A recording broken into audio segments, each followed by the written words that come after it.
2024 à 20h30. 4 personnes absentes. Fabrice Lefebvre, on va passer dessus.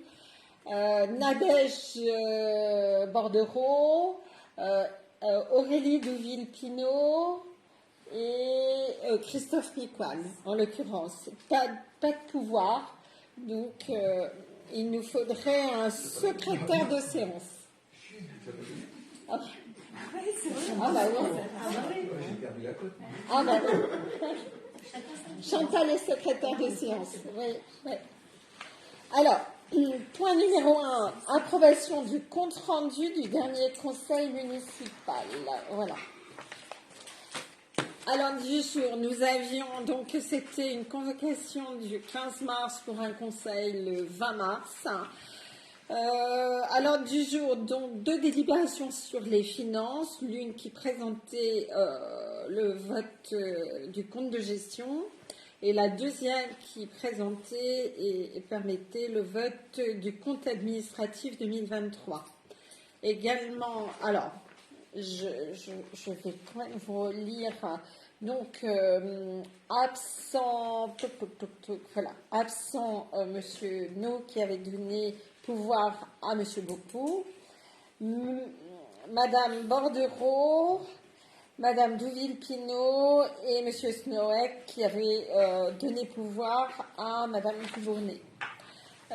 Donc les délibérations finances ont été votées donc avec, pour le compte de gestion, 13 voix pour l'unanimité, pour le compte administratif, 11 voix pour et une abstention.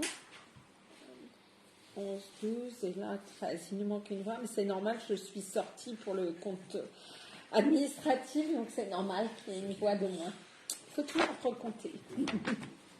Ensuite, délibération transfert aux DER de la compétence infrastructure de recharge de véhicules électriques. On la retrouve dans ce conseil. Nous avons plus de renseignements du SDER. Donc, Xavier Lannelon se fera un plaisir de vous expliquer en quoi consiste ce transfert. Et c'est tout, le conseil municipal, donc c'est terminé, je veux dire, à... j'ai pas l'horaire de fermeture là-dessus. Oups, voilà, 21h32. Vous aviez des observations à faire? Non, pas d'observation particulière. Donc je vais faire... donc c'est parfait. Je vous remercie. Vous avez déjà signé, ça a déjà tourné. Donc, on va pouvoir passer donc, à la première délibération aujourd'hui. Il s'agit de la délibération numéro 0804-2024-01 qui présente à la fois un récapitulatif des résultats 2023, ce que vous avez vu déjà là, au dernier conseil le 20 mars, au compte de gestion et au compte administratif, et l'affectation des résultats 2023 sur le budget 2024. On ne va pas tout vous relire, mais je vais passer la parole donc à Brice, en charge des finances, pour qu'il nous fasse un petit récapitulatif, sachant que la partie la plus intéressante et la plus importante pour le budget 2024 que nous allons avoir à la suite, c'est donc l'affectation des résultats excédentaires qui sont à reporter. Oui. Je te laisse la parole. Donc du coup, ce qui est plus important à retenir, c'est la partie affectation 2023. On retrouve dans l'affectation les 599, 526, 45 qui sont, le report excédentaire du fonctionnement, qu'on retrouve dans la partie haute. On avait voté la dernière fois, et également le résultat d'investissement de 150 249 qu'on retrouve en fait sur la partie investissement, le cadre en ligne rangée. Et du coup, qu'on retrouvera en fait ces deux lignes-là, on va les retrouver dans le budget punitif qu'on va vous présenter sur les prochaines délibérations. Est-ce que vous êtes... Ouais, des questions. On peut passer au vote. de ce document? Des voix contre? Des abstentions? Et donc les votes pour, donc à l'unanimité. Merci beaucoup. Alors, également un élément qui va constituer donc un panneau important, on va dire, du vote, enfin du budget qu'on va vous présenter, c'est d'abord décider des taux d'imposition 2024. On est sur donc, des règlements classiques, vous avez l'habitude maintenant, le Code général des collectivités territoriales, le Code général des impôts et notamment des articles 11 septies, etc. Je ne vous donne pas le détail. Je rappelle que nous avons eu une commission des finances en date du 25 mars et du 22 commission des finances, le 25 mars et le 27 mars 2024, et que nous devons donc nous décider sur les taux des impôts à percevoir pour l'année 2024. Il a été proposé de ne pas augmenter les taux d'imposition des différentes taxes, entre autres les bases d'imposition qui sont déterminées par les services fiscaux sont revalorisées de deux façons. Les bases, donc, qui sont décidées par l'État via la loi des finances. La dernière pour 2024 a été votée le 29 décembre dernier, qui a décidé donc d'une augmentation des bases générales liées à la valeur locative des logements.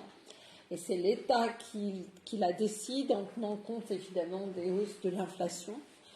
Et ensuite, nous, en tant que commune, qui n'intervenons que dans une petite part de la redistribution en fait des impôts locaux, devons nous prononcer sur une hausse, non pas des bases, mais des taux.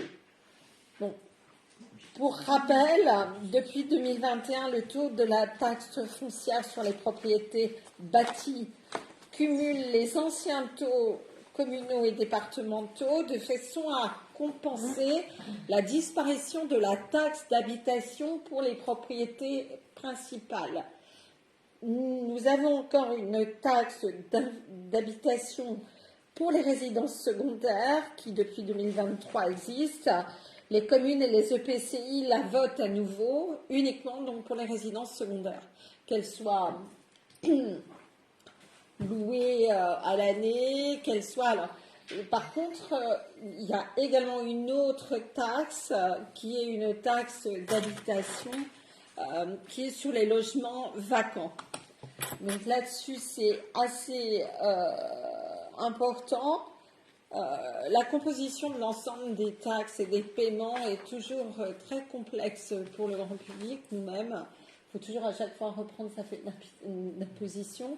En tout cas, le PCI, en l'occurrence la communauté d'agglomération de La Rochelle, qui a augmenté la TOM, la taxe d'enlèvement des ordures ménagères, mais n'a pas augmenté donc, la taxe, donc les taux de taxe de TH ou de foncier bâti ou non bâti. La commune de Clavette n'a pas augmenté non plus les taux.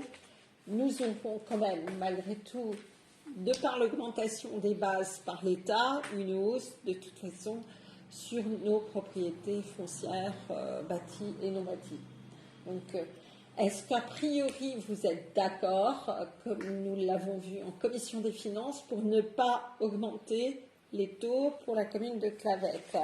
Les taux, en l'occurrence, sont les taux de référence, taxe foncier bâti, donc 44,19%, foncier non bâti, 59,61%, habitation, 13,53%. Ce sont les taux de référence depuis déjà 2021. Les produits financiers qui sont attendus de toute façon de l'ensemble de ces taxes nous ont été communiqués par l'État il y a 15 jours à peu près par rapport aux valeurs déclarées des maisons et aux calculs par l'État et par les impôts directs. Donc la valeur attendue est de 658 420 €. avec une allocation compensatrice donnée par l'État qui n'est plus que de 3 498 euros et un coefficient correcteur, on ne sait pas ce que c'est, je ne sais pas ce que c'est, je ne veux pas vous dire de bêtises, qui est, c'est toujours des calculs au niveau de l'État par rapport ou des doutes ou des restes à charge ou etc. Mais qui est, dans notre cas, assez important, qui correspond sûrement au fait que nous sommes encore aussi une commune rurale derrière, mais je n'ai pas de certitude là-dessus, je n'ai pas pu avoir le détail avant le conseil, qui est de 17 728 euros, soit un total de 679 646 euros au total de revenus, de produits escomptés en recettes, qui va nous permettre ensuite de voter le budget prévisionnel pour l'année 2024. Des questions? Et ils sont où les 679 000 sur même 713 000? C'est l'IFER. Comment? Je n'ai pas entendu. Vous parlez de 679 000, mais là il y a 713 000. Ah oui, c'est parce qu'il en manque une. Audrey ne m'avait pas mis l'IFER pour les pylônes dans ma version à moi. 33 816 euros. C'est pas. Alors, la location compensatrice, l'IFER, comme le coefficient correcteur, ne sont pas des taxes, en fait, ne sont pas des revenus liés à l'impôt.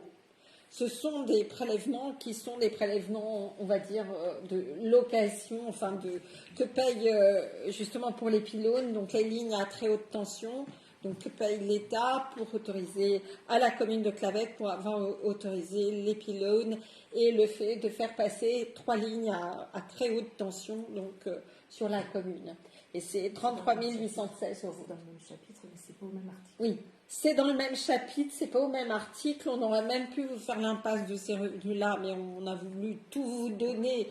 Mais ça n'est pas dans le vote des taux qui fait l'objet de... Parce que ça, on ne peut pas les changer, oui. Ça n'est pas impacté. C'est en fait le montant de 713 462, c'est par rapport aux 1259 com qu'on déclare, en fait, qu'on dépose.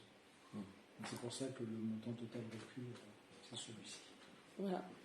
Donc, c'est les revenus, c'est les recettes pour la commune de Clavette, mais la partie qui concerne les taux pour les impôts locaux, donc habitation, résidence secondaire, foncier bâti, foncier non bâti, c'est d'un côté, en haut du tableau, le cumul, c'est 658 420 €.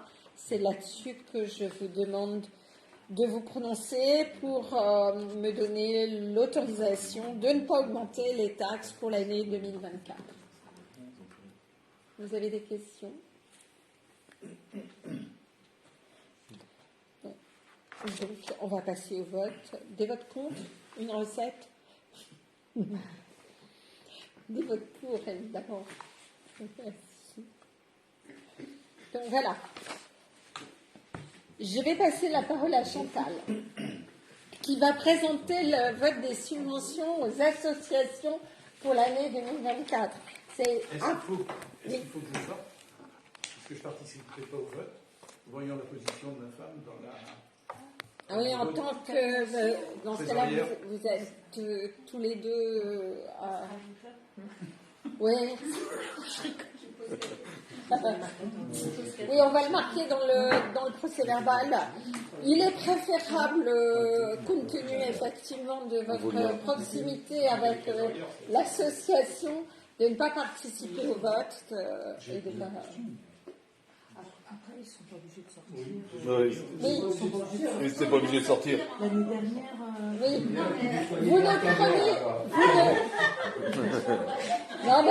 Vous ne prenez pas part au vote ni au débat. Donc, voilà, vous ne prenez pas part au vote ni au débat, mais vous pouvez rester assis. Vous voyez la pancarte Sarogacien, vous arrêtez. Voilà. Allez. Donc subvention. Non, il n'y a plus de. Donc, tu peux rester. Chantal, je te laisse présenter. Donc, suite à... Est-ce qu'on peut continuer? Ah oui, pardon. Suite à la commission qui s'est réunie autour des subventions aux associations, nous avons voté, nous vous proposons de voter pareil pour de donner à l'association des parents d'élèves une subvention de 500 €, au comité des fêtes une subvention de 500 €, au comité de jumelage franco-allemand 150 €, au Petit Loup, le club de foot des petits jeunes 150 €, à la banque alimentaire 150 €, à la Croix-Rouge française 150 €, au Secours catholique 150 €, au Resto du Cœur 150 €. Tous ces chiffres sont les mêmes que ceux de l'année dernière.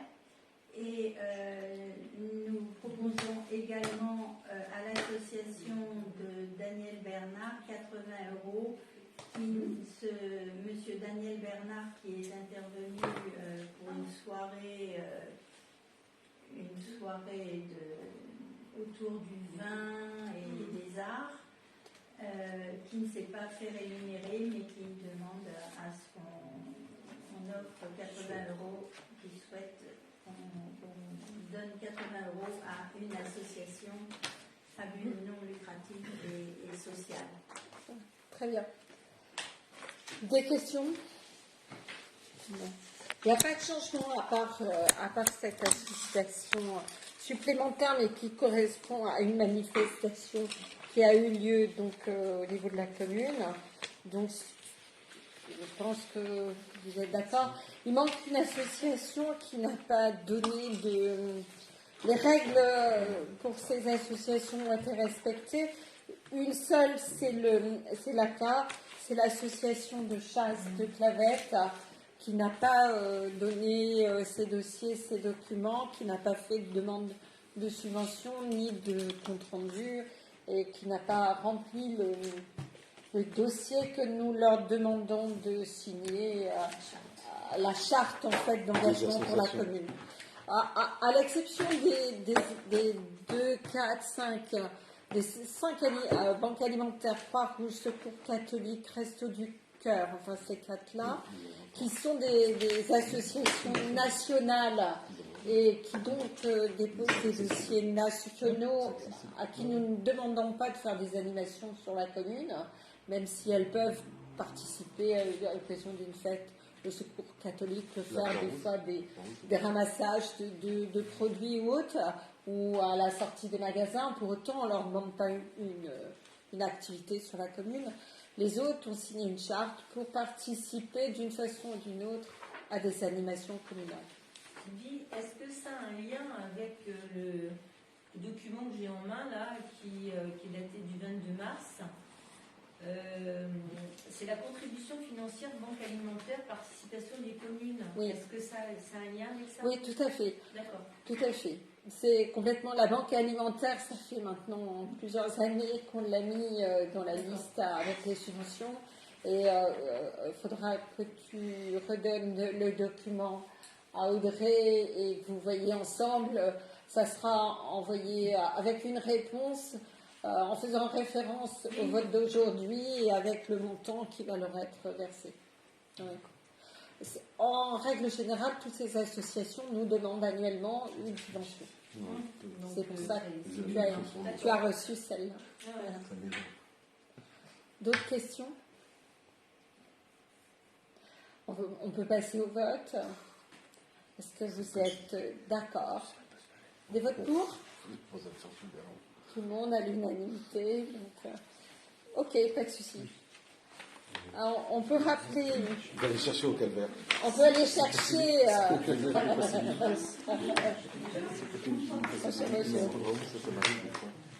Alors, Cathy, Oui.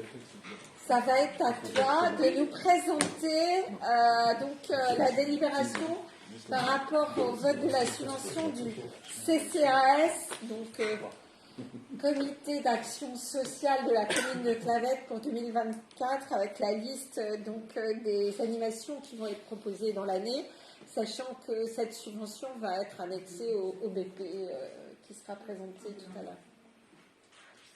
Donc je vous présente le compte administratif du CCAS de Clavette de 2023.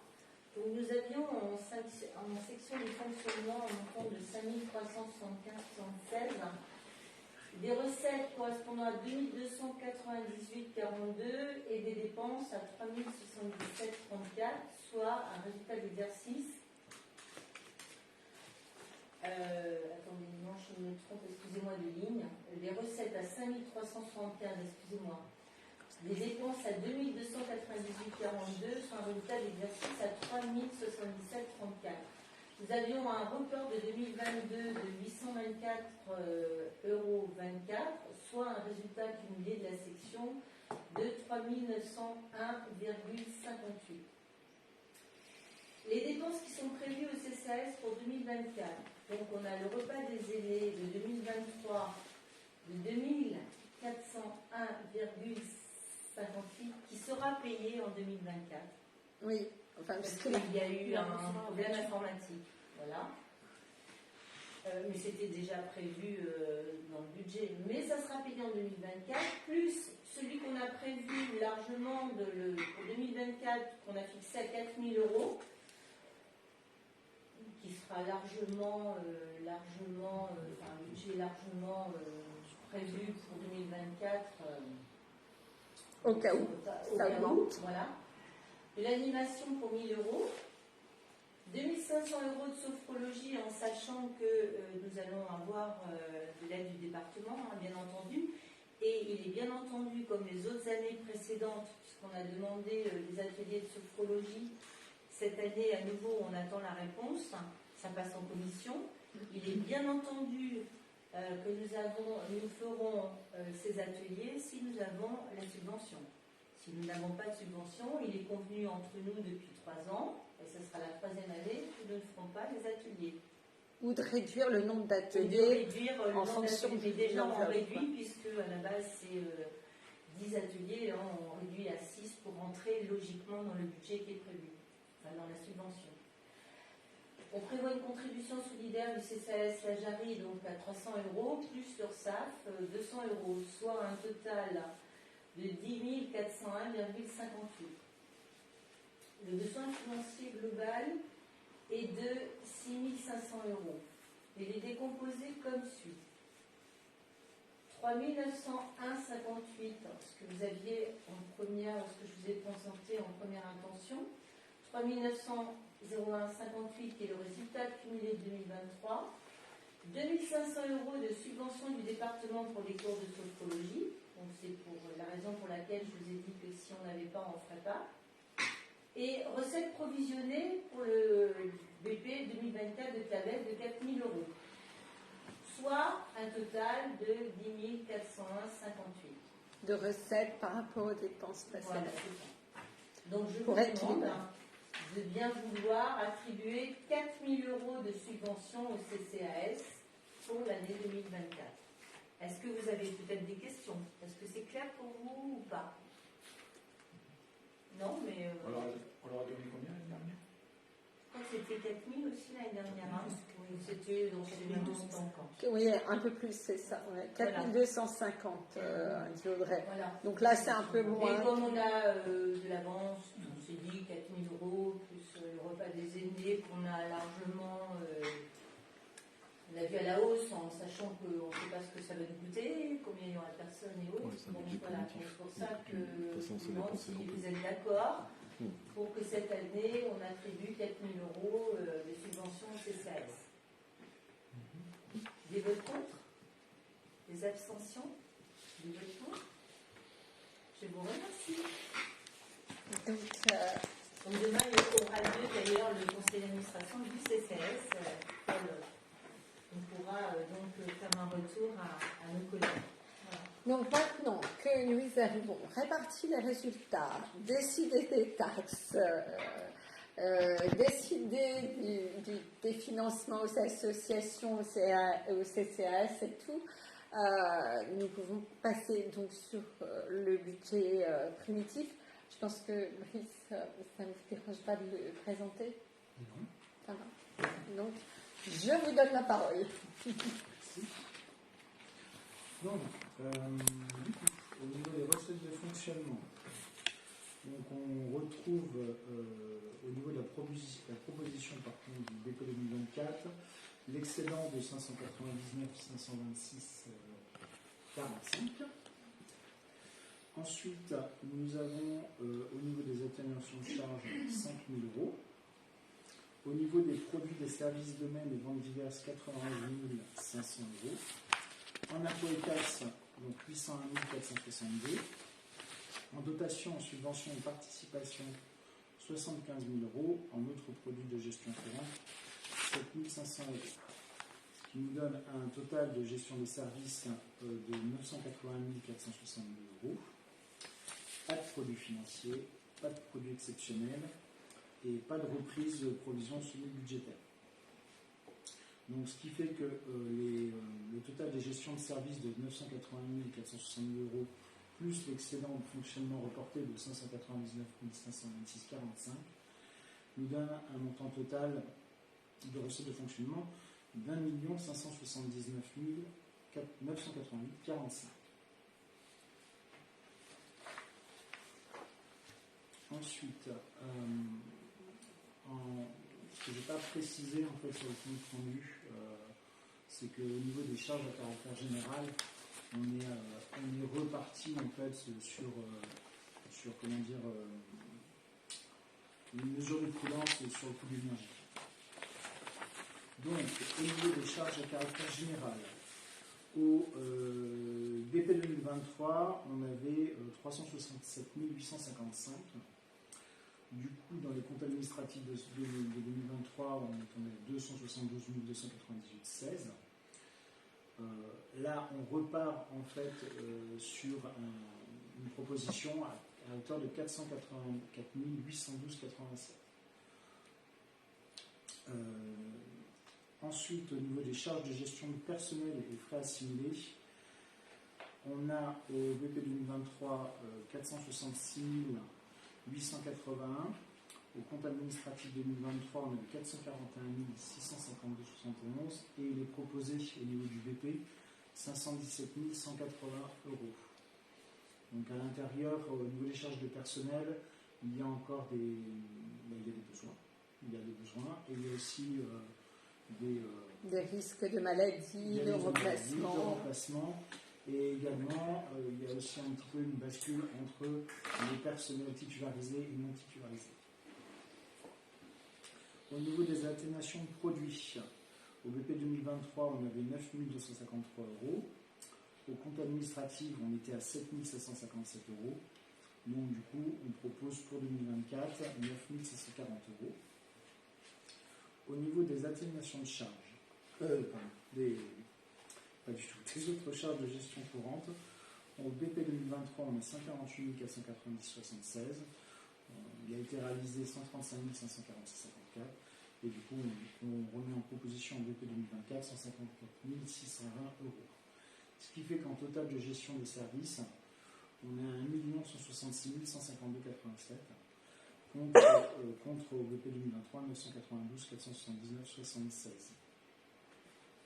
Ensuite, au niveau des charges financières, au BP 2023, on était à 21 000 euros et au compte administratif 2023, on n'a réalisé que 10 819,92. Donc ce delta était principalement dû en fait sur le fait qu'un des prêts n'a pas démarré sur une année entière, il a été décalé. Donc au PP 2024, par contre, on part sur une année complète. Une année complète avec un montant provisionnel de 17 000 euros. Les charges exceptionnelles, exceptionnelles, je veux dire. Au niveau du BP 2023, on a 2 000 euros. Au compte administratif, on a 290,79. Et du coup, en proposition, au niveau du BP 2024, on a 500 euros. Et sur les dotations aux provisions semi-budgétaires, on n'a pas de ligne, de montant à mettre en face sur la proposition. Donc, ce qui fait que ça monte au niveau des total des dépenses réelles avant imprévues, enfin, avant dépenses imprévues, ce qu'il n'y a plus, en fait, suite au changement, en fait, de la 1057, c'est ça? Oui. Voilà. Passe à la 57. Donc, en fait, comment dire, La trésorerie principale nous a fait changer l'écriture comptable municipale. c'est ça.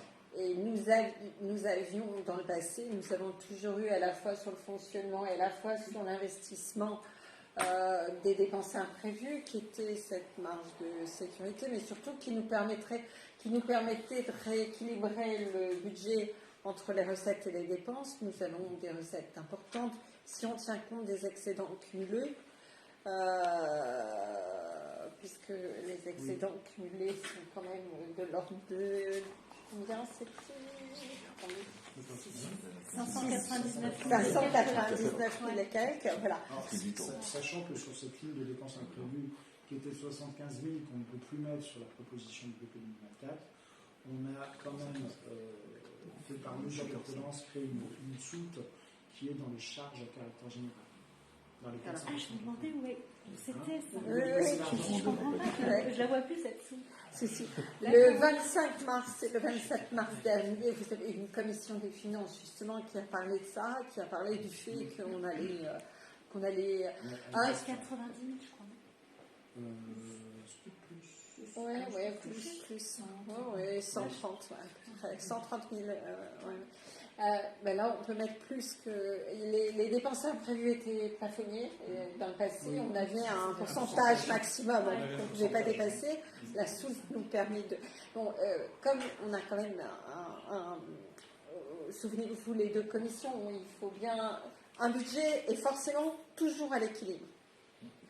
Donc, on est obligé de gonfler la règle qu'on a toujours appliquée jusque-là.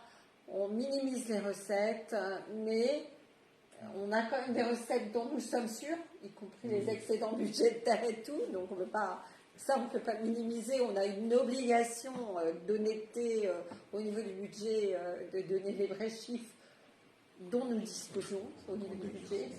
Et par contre, on anticipe une augmentation plus importante des dépenses pour ne pas se faire piéger. Et c'est ce que vous retrouvez dans ces sommes-là. Du coup, le montant total en fait, des dépenses réelles, incluant les dépenses, sans les dépenses imprévues qui sont traduites sur nos catégories, sont de 1 183 652,87. Et concernant la dépense de fonctionnement totale, on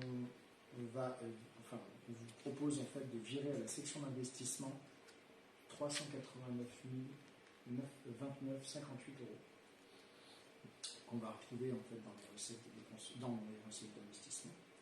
Et aussi, on a une opération d'ordre de section d'investissement et de fonctionnement de 7 306 euros. Ça, c'est une valorisation, ça? Une écriture comptable. C'est une valorisation. Donc, ce qui fait que le total des dépenses réelles d'ordre plus GQ donne un total de 1 579 988,45. Correspondant aux recettes vues précédemment. Est-ce qu'il y a des questions sur la partie fonctionnement? Non. Il y en a un qui découvre, alors il attend pour pouvoir poser des questions, d'avoir assimilé. Pas de question. Ouais.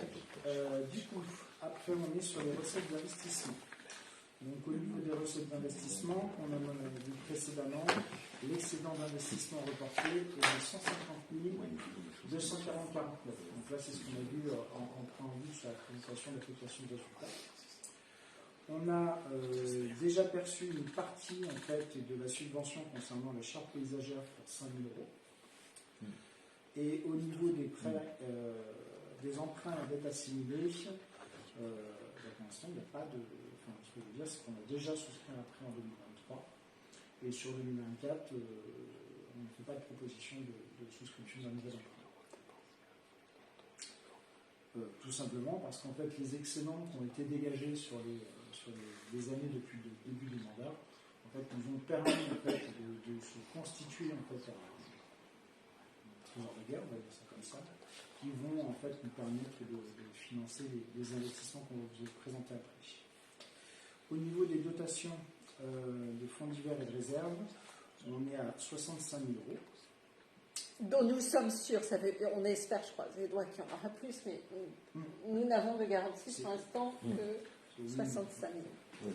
Les sessions d'immobilisation, on n'a pas de visibilité sur la façon dont on va avoir les sessions d'immobilisation, donc on ne propose pas.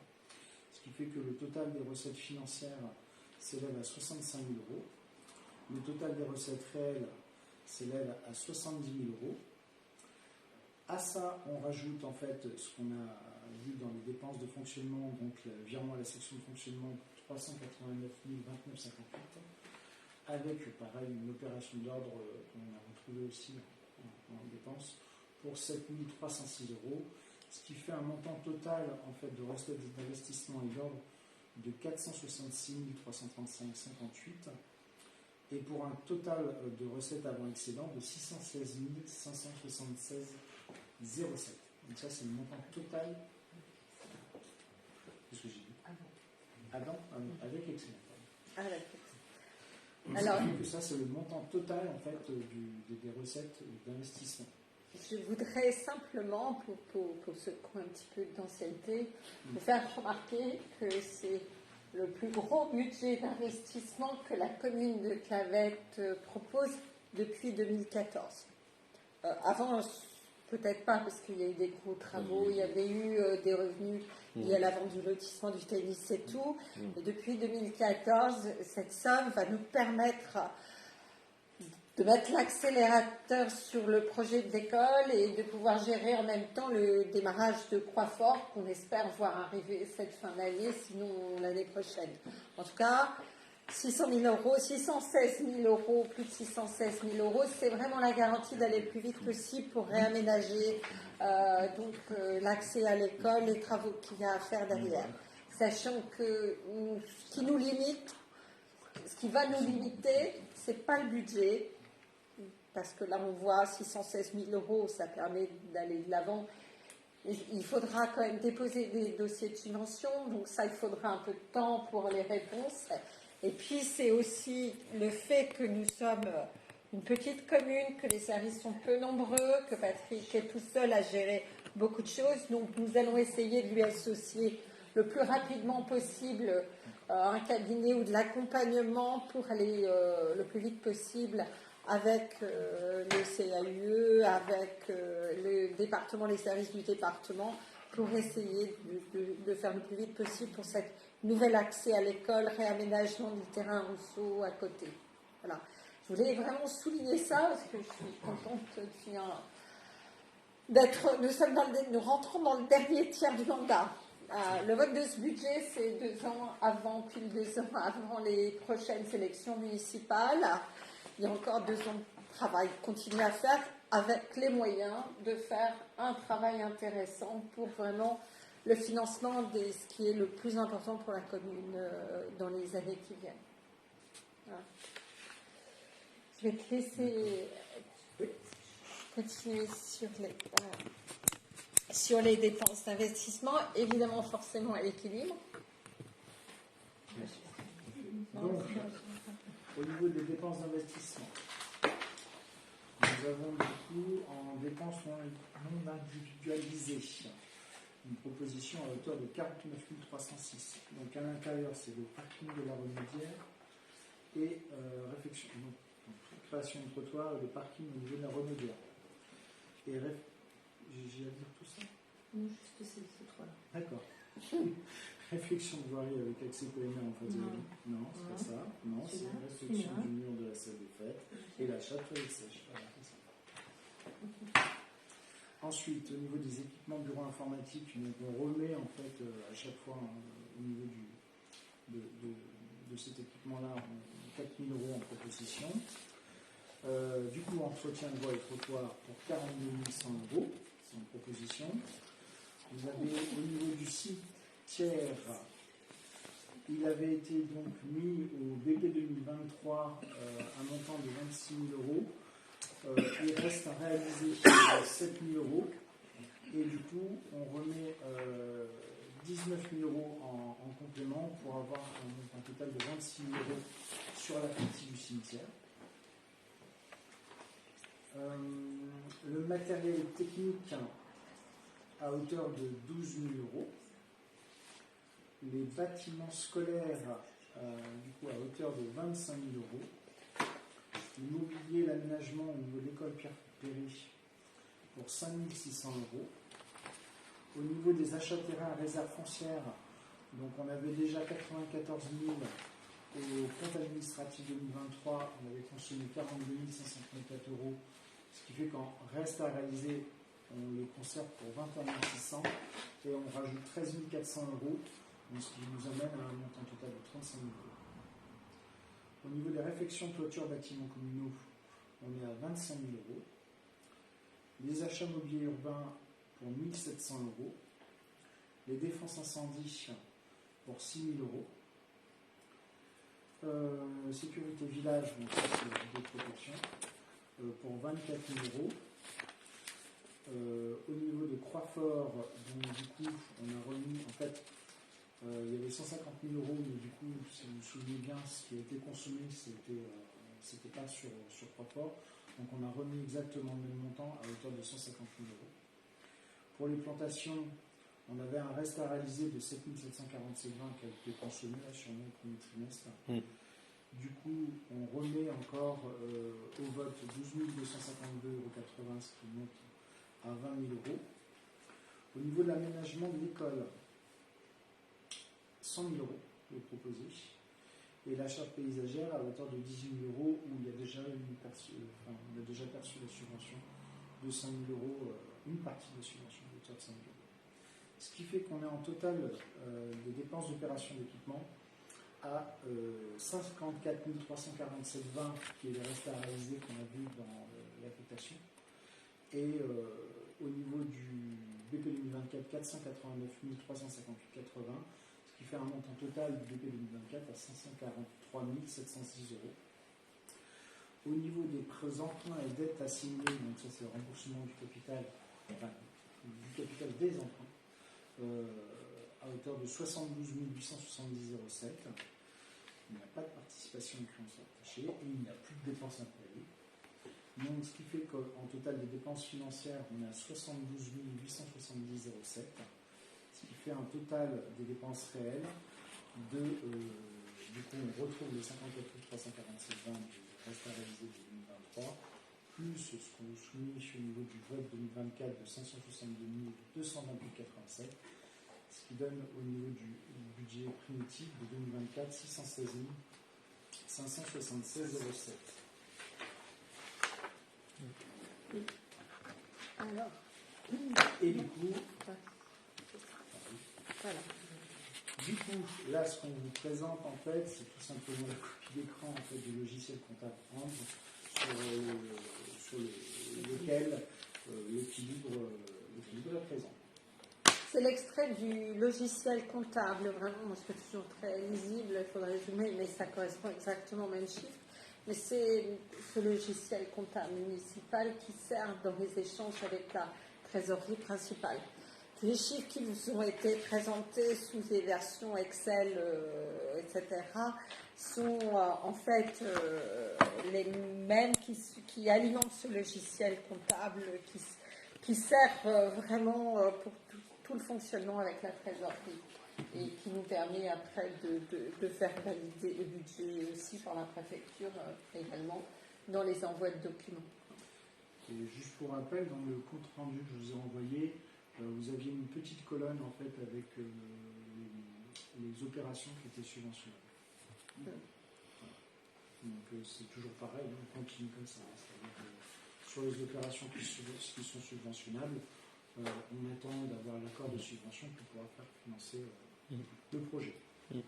Après, il faudra arbitrer au fur et à mesure de toute façon les besoins. Et parfois, on n'obtient pas toutes les subventions qu'on aimerait obtenir. Il nous arrive quand même de faire l'investissement. Ça dépend de l'urgence et de l'importance de l'investissement derrière. J'ai vu qu'il y avait une ligne à 100 000 € pour l'aménagement de l'école. C'est sur des devis ou alors c'est pour préparer le projet? C'est préparé. C'est pour préparer. N'oubliez pas, on l'a fait rappeler le 25 mars et le 27, mais le fait que, comme tous les ans, tout le temps à l'avance, il y a des enveloppes globales qui sont donc mises au budget avec la liste de tous les sujets que vous avez évoqués également autour de table ou lors des commissions derrière. Mais chaque investissement fera l'objet de commissions spécifiques. Non, parce que j'ai Ça a vu que toujours été la règle. sur ce que Brice nous avait envoyé, je crois que c'était écrit 90. On a dû Et puis tu as dû ajuster. rajouter. Il faut toujours remettre le budget à l'équilibre à un moment ou à un autre. Donc, Et il y avait 10 000 euros pour les frais d'études. ah ouais, il est 90 plus C'est à 10. l'opération. Voilà. Oui, c'est à l'opération. Il y avait 100 000 euros à l'opération, mais c'était 90 au niveau de travaux et 10, et 10 au niveau des frais d'études. Et puis, c'est pareil, de la même façon, il n'y a pas de dépenses imprévues non plus sur l'investissement, donc vous connaissez la règle. On gonfle un peu les dépenses en attendant que vous fassiez les arbitrages. De toute façon, parce que, enfin, il y a 100 000 euros d'aménagement de l'école, mais il y a également bâtiment scolaire, 25 000 euros. Mobilier, école, etc., c'est 1 600. Il y a tout un ensemble équipement derrière. Quand vous faites le global, il y a beaucoup plus sur l'école. Et là, c'est divisé, c'est séparé par tranche d'investissement, parce que tout ce qui va être l'isolation des bâtiments anciens est séparé de ce qui va être les nouvelles constructions, les nouveaux aménagements. Donc ça, c'est ça. Si on va le voir quand on fera le budget analytique pour la présentation sur notre magazine communal Le Tambour, hein, puisque là, vous verrez réellement tout ce qui va sur l'école, tout ce qui va... c'est un peu la difficulté des écritures comptables par rapport à savoir réellement... L'analytique, oui. À l'analytique, tout à fait. D'autres questions?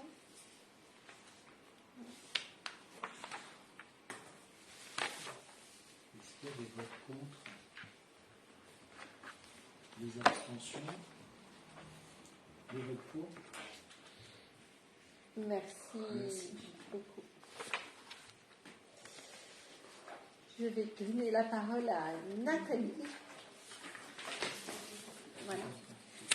Ça concerne donc la délibération numéro 6 d'aujourd'hui, du 8 avril 2024. C'est une autorisation donnée pour signer donc, le devis d'audit avec l'association Angot Loisirs. Nathalie. Je vous rappelle qu'il y a les besoins demandés par les parents en matière de garderie pour les mercredis et les vacances scolaires. Donc, nous avons eu différentes rencontres qui ont lieu avec l'association Angot Loisirs. Et cette association serait susceptible d'apporter une réponse aux demandes des parents. Donc, lors de la dernière rencontre qui a eu lieu en mairie à Clavette le 12 mars 2024, Angot Loisirs propose de réaliser un audit. L'objectif est de fournir un diagnostic détaillé de la situation actuelle de la garderie de Clavette. Ce diagnostic vise à analyser, compiler et observer les besoins et les spécificités de la commune de Clavette, afin de comprendre les besoins et les problèmes et les changements nécessaires pour répondre de manière efficace. Juste avant que... C'est très important que cet audit soit fait en ce moment, au moment où nous allons lancer des modifications importantes au niveau de l'école, où il y a des projets de construction future et de redistribution derrière, parce que autant intégrer une garderie du mercredi dans les meilleures conditions possibles, avec derrière la possibilité de construire et d'aménager. Donc plusieurs actions seront menées. Donc, il y aura un diagnostic chiffré du territoire, une immersion et observation, entretien avec les salariés et les acteurs locaux, et ensuite une enquête. En comprenant pleinement le contexte et les attentes, il leur sera possible de formuler des recommandations pertinentes pour l'éventuelle ouverture de l'accueil collectif de mineurs, c'est-à-dire ACM. Les enjeux, ils sont nombreux. Apporter des réponses sur la gestion totale ou partielle d'un éventuel accueil ACM, le lien à la réglementation en vigueur dans les accueils collectifs de mineurs, les améliorations en ce qui concerne le fonctionnement et l'organisation générale, l'accompagnement au changement, à la création de projets et actions, la mise en place d'espaces pratiques et novateurs, et les questions liées au personnel, recrutement, accompagnement, information, et ce que peut avoir comme bénéfice au sein de la commune, c'est-à-dire les attraits, le dynamisme de la commune, que peut apporter un ACM. Dans le cadre du diagnostic de la commune et de l'immersion au sein de la commune, un planning détaillé permet d'organiser les tâches et les échéances du projet. Donc, la mission se déroulera donc du 1er septembre 2024 au 19 octobre 2024. Donc ce planning est déterminé par un tableau. Donc, du 9 au 13, il y aura 2 jours d'immersion et observation. Du 16 au 20 septembre, 2 jours de rencontres et d'entretien avec différents acteurs. Du 23 au 27 septembre, 2 jours encore d'immersion et d'observation. Jusqu'à mi-octobre, analyse, ils analyseront. Et ensuite, il y aura une réunion de compte rendu avec les propositions. Donc le montant de cette prestation s'élève à 3 500 €. Donc, il s'agit d'une première mission et qui pourra s'accompagner d'une seconde en fonction des besoins et des attentes et surtout des moyens de la commune. Donc, le conseil municipal, bien sûr, sera évidemment sollicité pour délibérer. Donc, des questions. On est vraiment dans le cadre de toute l'analyse et tout l'accompagnement pour la mise en place de ces fameuses, non seulement la garderie du mercredi, mais ces fameuses garderies périscolaires sans hébergement qui sont donc... Là, c'est un audit pour savoir s'il y a faisabilité déjà. Voilà. Et comment la faire? La faisabilité, on peut dire que concrètement, il y a toujours faisabilité si on le veut, mais comment la faire? Où le personnel qu'il nous faut, etc. Les locaux, voilà. C'est surtout ça. Sachant qu'Angot Loisirs fait partie des 3-4 très gros opérateurs spécialisés du territoire aussi, de la communauté d'agglomération, voire élargie, puisqu'ils sont aussi gros que des PAPJ ou même différents centres de loisirs un peu partout sur la CDA. Donc, on passe au vote. Les votes contre, les abstentions, les votes pour. Merci beaucoup. Merci Nathalie. C'est encore à toi. C'est pour la proposition financière du cabinet Géocéane pour la réalisation d'un schéma prévisionnel des effectifs scolaires. Donc la commune souhaite connaître l'évolution de sa population scolaire pour les 10 prochaines années afin de pouvoir dimensionner la capacité de son école. Cette étude se décomposera de la façon suivante. Analyser la population scolaire de maternelle et élémentaire, vu qu'on est en RPI, sous le spectre de contexte géographique et urbain par son territoire, prévoir les effectifs à venir de l'école tant en maternelle qu'en élémentaire. L'objectif est de connaître le potentiel scolaire maternel et élémentaire de la commune de Clairette afin de dimensionner l'école en nombre de classes. Concernant l'analyse de la population scolaire, il s'agit de réaliser des diagnostics sur l'évolution des effectifs. Donc je vous rappelle qu'on fait partie d'un pays. Les effectifs en élémentaire sont accueillis à l'école de Clairette et l'école de Montroy accueille des élèves de maternelle et de CP. Donc le cabinet Géocéane analysera les effectifs par commune de résidence des élèves afin de déterminer pour chaque commune le potentiel scolaire maternelle ou élémentaire en nombre de classes. Il sera mis en place des éléments statistiques et graphiques, à savoir une fiche d'identité des écoles, localisation, nombre de classes accueillies, nombre d'élèves par niveau et par commune de résidence, les effectifs par niveau scolaire et leurs évolutions de 2023 à 2033, l'évolution du nombre de rationnaires inscrits à la demi-pension, c'est-à-dire ceux qui mangent plutôt à la cantine, le nombre de naissances domiciliées, l'évolution de la population et des logements, le taux de migration par tranche d'âge, la typologie actuelle, les logements, taille, nature d'occupation, le nombre de ventes immobilières.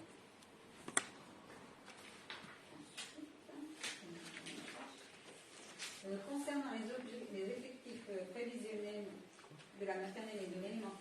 d'analyser les conséquences de la livraison des nouveaux logements sur les effectifs des écoles.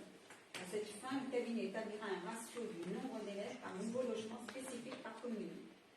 Seront notamment analysés le type et la nature des logements livrés et la date de livraison, le nombre d'élèves par logement livré, les prévisions d'urbanisation, recensement des permis déposés et des projets d'urbanisation, ou appelés PLH. La prospective démographique des écoles sera élaborée à partir de plusieurs éléments d'information. Le nombre de naissances, le nombre de logements livrés et les nouveaux projets d'urbain. Les effectifs scolaires actuellement constatés, le taux de migration. Les prévisions d'effectifs des écoles permettront de calculer le nombre de classes à proposer et le niveau de remplissage de ces classes, nombre d'élèves par classe par commune. Les seuils de création et de suppression de classes seront pris en compte. Le nombre de demi-pensionnaires à accueillir en fonction du niveau scolaire, maternelle et élémentaire. Donc ce planning prévisionnel s'étendra sur 11 semaines. Un tableau, le montant de cette prestation s'élève à 2 500 000 euros. Donc lancement d'études 375 euros, l'analyse de la population scolaire 1380 et les effectifs prévisionnels 335, qui fait un total de 2 500 000 euros. Donc, Avant de passer au vote, je rappelle ce qui a été dit parce que c'est important. Nous avions demandé au départ une analyse pour Clavette de toute façon, puisque c'est nous qui faisons des travaux de réaménagement de l'école. Par contre, dans le cadre du RPI, on ne peut pas faire l'impasse aussi sur les effectifs qui dépendent de la commune de Montroy. Donc, en fait, Géocéane est un cabinet qui travaille depuis de nombreuses années avec le département de Charente-Maritime. On n'a pas eu de chance. Jusqu'à l'année dernière, cette analyse était prise en charge par le conseil départemental, sauf que le conseil départemental est obligé de réduire considérablement son budget cette année et donc fait maintenant payer ce type d'analyse. De nombreuses communes périphériques, y compris Vérine ou d'autres dans le secteur, ont fait appel à ce cabinet qui a fait ses preuves. Et en l'occurrence, comme nous sommes en RPI, le cabinet va travailler sur l'ensemble des effectifs des 2 communes dans le cadre du RPI. Évidemment, nous prenons en charge là, mais ça fera partie des frais de RPI qui seront à redistribuer après au prorata du nombre d'élèves. C'était l'inquiétude de Brice et de Chantal. Ne vous inquiétez pas, ça fait partie du fonctionnement RPI classique quand il y a des frais spécifiques liés aux effectifs. De toute façon, il est normal que ça soit ensuite réparti en fonction du nombre d'enfants. Donc, pas de souci par rapport à ça. Mais c'est vrai qu'on va se lancer dans des travaux. On a acheté un terrain de 3200 m² pour l'aménagement de l'école, pour un accès par la ruelle de la Garenne et tout. On n'a pas beaucoup de visibilité en tant qu'élus. Là, ce sont des spécialistes justement du comptage et des données. Nathalie vous a bien expliqué en détail tout ce qu'il y avait à l'intérieur. Donc c'est un moyen, alors pas pour 20 ans ou 30 ans, ça c'est clair, mais en tout cas pour les 10 ans qui viennent, parce qu'ils sont au cœur du sujet aussi du zéro artificialisation nette. Ils vont repérer également donc les quelques propositions de lotissement restant pour nos 2 communes, interroger les 2 communes là-dessus par rapport aux prévisions et aux volontés des communes. Et puis on aura comme ça un estimatif beaucoup plus sérieux que la boule de cristal ou nos propres avis qui ne sont pas aussi documentés. Voilà. On passe au vote.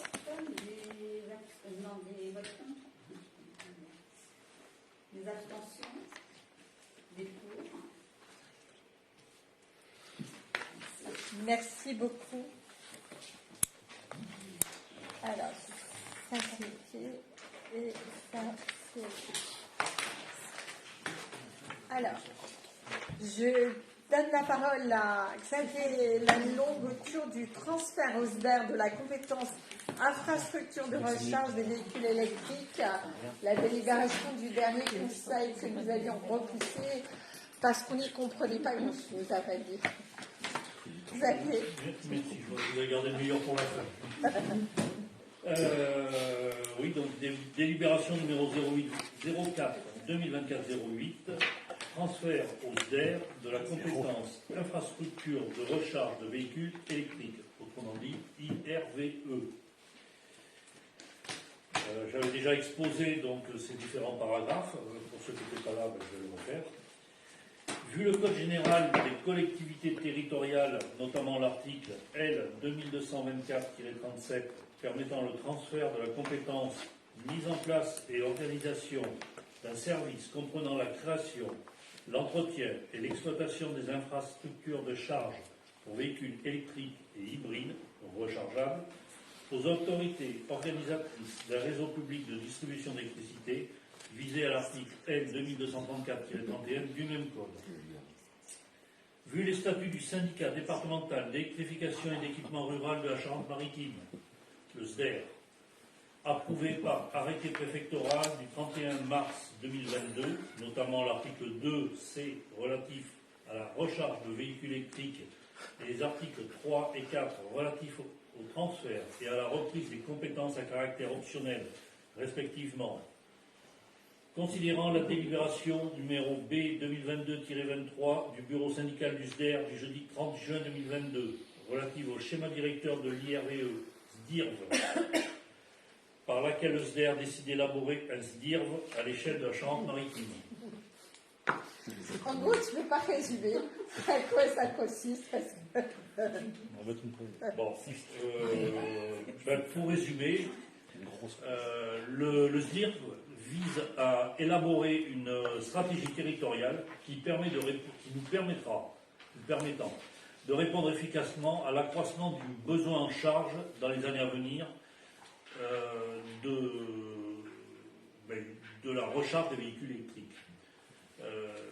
Cela s'articule autour de cinq enjeux majeurs. Alors, je vais reprendre mon petit calepin.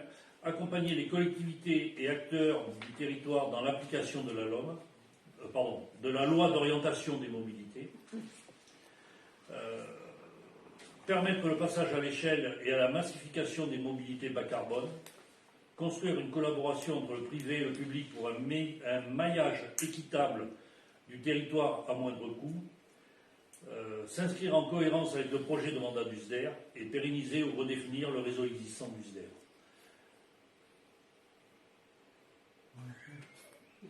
Voilà. En gros, ils font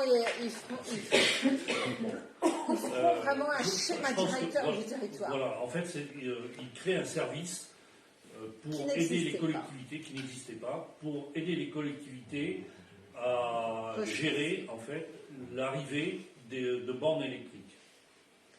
Ça permet de recenser les bornes privées aussi bien que créer d'éventuelles bornes publiques. Ça permettra quand même pas mal de choses, effectivement. Donc de gérer et surtout de pouvoir, d'avoir une meilleure coordination des initiatives, des initiatives publiques et privées en matière de déploiement de ces bornes de recharge. Pour éviter un petit peu ce qui s'est passé à une certaine époque avec les panneaux photovoltaïques, où tout le monde, enfin beaucoup de promoteurs arrivaient sur le marché en disant voilà c'est moi le meilleur, je vais vous faire ci, je vais vous faire ça. Les bornes de recharge électrique, on va avoir le même phénomène si on n'y fait pas attention. Ça permettra de vérifier aussi. Ça permettra un certain nombre de choses, y compris de réguler le tarif. Le SDER a quand même, on va dire, une expertise dans ce domaine. Oui, dans ce domaine. Notamment sur les standards des connecteurs sur les bornes. À l'heure actuelle, on trouve des bornes qui ont des connecteurs pas forcément adaptés aux véhicules, bien évidemment, que vous avez. Le SDER pose des bornes. Alors déjà, elle pose 2 bornes par emplacement, systématiquement, et avec des connecteurs qui sont compatibles avec la plus grande majorité des véhicules. Il y a un autre phénomène également qui compte, c'est la possibilité de régler selon différents modes de paiement, ce qui n'existe pas forcément avec certains fournisseurs de bornes privées. Vous pouvez payer ou en carte bancaire ou via une carte ou une application mobile qui est mise à disposition par l'opérateur. Et ensuite, l'interopérabilité des bornes entre acteurs de l'écosystème, c'est-à-dire qui permet aux utilisateurs adhérents d'un réseau de recharge d'un opérateur d'utiliser les services de recharge d'un autre opérateur. Est-ce que j'ai été assez clair? Ça établira aussi une carte par emplacement partout sur le territoire, sur chaque commune, qui recensera les opérateurs privés, qui permettra de voir où sont les manques également sur le territoire, parce qu'il y a des zones, et chaque supermarché maintenant s'équipe de bornes de recharge rapide, mais il y a des zones où il y a une obligation légale sur ça, sur les parkings. Sur les parkings. Il y a une obligation de s'équiper. Mais pour autant, il n'y a pas des supermarchés partout. Le maillage du territoire, pour l'instant, est insuffisant. Ça va permettre de compléter, à l'échelle de notre département, syndicat départemental. Ce que dit Stéphane, oui, effectivement, les parkings de bâtiments non résidentiels de plus de 20 places, ainsi que les parkings gérés en délégation de service public ou régie ou via un marché public, doivent disposer au moins d'un point de charge à partir du 1er janvier 2025. Et donc, en cas de transfert de la compétence RVE par les communes au SDER, celui-ci peut s'impliquer et accompagner les communes dans l'organisation de ces déploiements et dans la limite, bien évidemment, des moyens disponibles. Ça ne veut pas dire qu'on en aura sur Clavette. Non. Ça ne veut pas dire qu'on en aura sur Clavette. Mais Par ça contre, coûte il y a rien. une concertation qui est faite au niveau départemental entre le SDER, entre les communes, et également entre Enedis et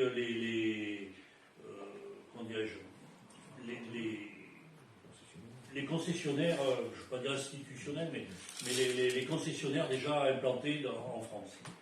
Il y a une concertation déjà qui s'est effectuée, il y a déjà eu des réunions, et je dirais l'avantage un petit peu avec le SDER, c'est qu'on peut discuter. Ça a été dit également, dans le calcul des bornes de recharge sur le territoire d'une commune, rentrent en ligne de compte les bornes privées. Déjà. Donc, s'ils estiment qu'il faut, par exemple, pour la commune, on va dire 5 bornes, qu'il y en a déjà 3 d'un côté, 2 de l'autre, il n'y aura pas de bornes supplémentaires. On est à l'échelle de notre commune, est-ce qu'il y a besoin d'avoir 50 bornes? C'est la question aussi qu'on peut se poser. Il faut savoir aussi quand même que la commune paye, même si le SDER prend une grosse partie de l'installation de la borne. Il faut savoir qu'il y a aussi l'entretien derrière, qui est pris en charge par le SDER. Il y a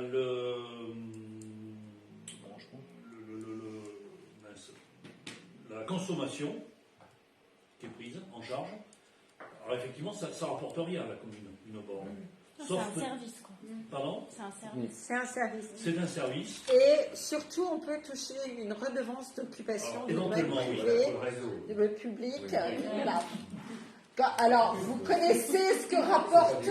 Oui. Vous connaissez ce que rapporte. Les 30 €, là, je sais pas combien. Mais nous fournissons du service à la population qui ne nous coûte rien gratuitement. Et aussi un axe de discussion intéressant, c'est qu'ils tiennent compte aussi des données de circulation sur les communes. Or, avec la 108, nous sommes sur un axe important de circulation. En fonction du maillage à venir, il pourrait être jugé pertinent d'installer une borne à Clavette à l'entrée à la sortie de Clavette, en fonction de ce qui est possible, pour garantir un point de recharge, parce qu'il y a beaucoup de circulation sur ces Il faut savoir aussi que une borne, un opérateur privé recherchera bien évidemment la rentabilité. Donc, est-ce que le fait de poser une borne à Clavette est rentable pour eux? La question pourra se poser.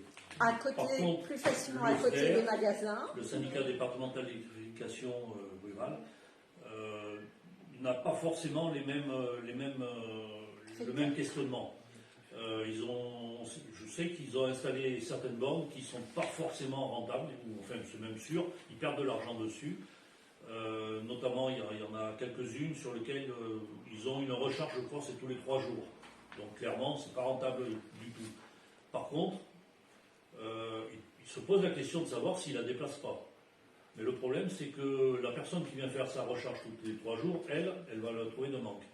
Donc le questionnement est là. Si on est dans le service, si on est dans Voilà, ça crée. c'est toute la problématique. Ouais, mais le SDER est un syndicat, il n'est Le pas. SDER n'est pas un organisme commercial et privé, Exactement. c'est un La vocation syndicat. en service. Voilà. La vocation rend Ouais, service. voilà. Tu l'as dit. Donc, effectivement, les modalités de fonctionnement et de financement, du moins, et d'exploitation de ces bornes, il y a effectivement des questions à se poser. Encore une fois, Après, c'est peut-être juste un petit peu trop tôt pour nous. Alors, mais certainement, parce qu'on ne sait pas exactement Comment dans ça quelle va proportion évoluer. ça va évoluer, parce que Voilà. ça commence un petit peu à Ça bouger. descend. Ouais. Ça descend. Ouais. On Mais bon. voit bien que les subventions baissent dans certains pays d'Europe. Même en France, de 5 000, ils sont passés à 4 000. Et donc, il y a un fort ralentissement des achats des voitures électriques. Donc, par conséquent, le moteur thermique n'est pas mort. Non. Donc, Mais pour autant, il y a de plus en plus quand même de besoins au niveau de recharge électrique. Donc, ça ne nous engage pas financièrement. Adhérer à un syndicat comme le SDER, dont nous sommes déjà membres, Oui, c'est ça. c'est de toute façon intéressant. Ça nous donnera accès au schéma départemental. On saura déjà où sont les bornes. on le sait, moi je le sais, mais... Le grand public le saura plus facilement. Donc, je vous propose de voter pour cette adhésion à ce schéma infrastructure de recharge de véhicules électriques et en VE. Est-ce que vous êtes d'accord pour transférer donc aux SDER cette compétence, on va dire, recharge Infrastructure de recharge de véhicules électriques. ils ont la pleine compétence. IRVE. Donc, des votes contre, des abstentions, des votes pour. Merci beaucoup. Voilà. Eh bien, il est 20h48. Non. Non, 21h48. Elle n'est pas à l'heure 7. Elle n'a pas changé. 21h48. Merci beaucoup. Je vous souhaite une bonne soirée. Et nous levons la séance de conseil municipal.